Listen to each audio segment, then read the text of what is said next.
to invest in this corridor, what's one specific thing they could do that would make it more attractive to you as a developer? Nitin? I think collaborate and create a vision and stick to it and do something so that if you're not in office 3 years from now, that doesn't change, right? So I think that it may start with the mayors of these 3 counties getting together with the mayors of the respective cities who will be impacted. Come up with a vision, work with the DDAs, work with ULI. But once you create a vision and there's a commitment to stick with that, I think it will give all the people on this panel and most of the people in the room that are in the business the ability to make decisions off of facts versus thoughts. Because as I mentioned, a very important politician had it right 9 years ago, this was coming, but it may take another 9 years from today. And despite all the progress all the board's making, I don't know that any of us feel much more comfort that this corridor, the FEC track, is being fast-tracked as well. Okay. Denny? I think it's really hard to pick one thing, Deb.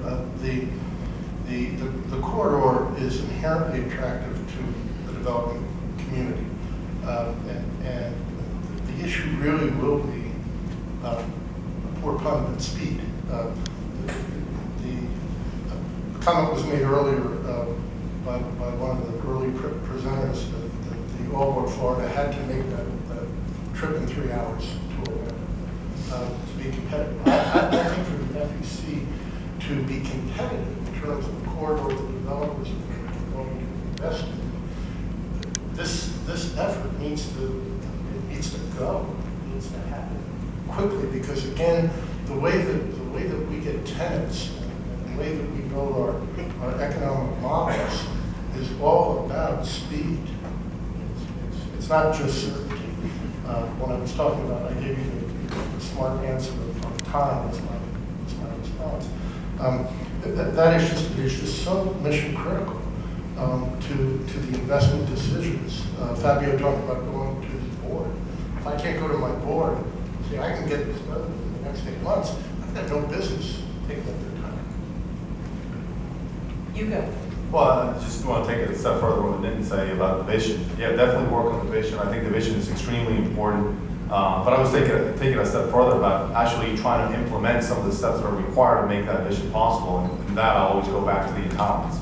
You know, I think it's extremely important for some of these cities to take on that challenge ahead of the development community and try to make that happen before we get involved. I think it's important for the development community to get involved during the vision process, so we're not seeing, you know, all these high-end and extremely complicated deals that are really unbuildable. But I think it's important for the cities to actually take on that responsibility to entitle the sites before we get. Let me ask you one question on that, though. So they go ahead and they entitle it, and the landowner, you got another private party out there, owns it. Value suddenly goes up. How do you keep it real? Well, Or does it matter at that point? yeah, the market will keep it real. I don't think that's a question. I mean, the landowner might have some different expectations, but the market is eventually going to keep it real. And you know, it's all about time. I mean, I'd rather deal with a little bit more expensive piece of land now than having to deal with a cheaper piece of land that I never know when I'm going to get at. Okay. Fabio, last comment. I think all the pieces of the puzzle are here.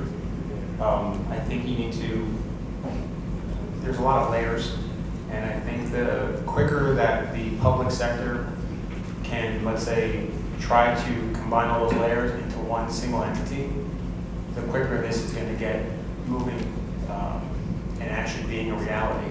I think I've heard from what I understand, this has been a process of what, 9+ years, and it's still a process. You're not there yet, and if it's going to take another 9 years or 2 years or however much more time to actually put the shovel on the ground, you might not have, let's say, us on this panel in another year having the same discussion. You might have another group of people with a difference of opinion. So the public sector, as far as the different regions, have to put someone, you know, kind of their rights be handed over to more of a true regional establishment and let them take control and get this thing, you know, out of the ground.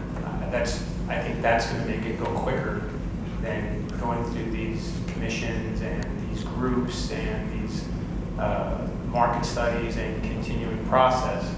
I think you have all the pieces there. I think the vision is there. It can be a great system.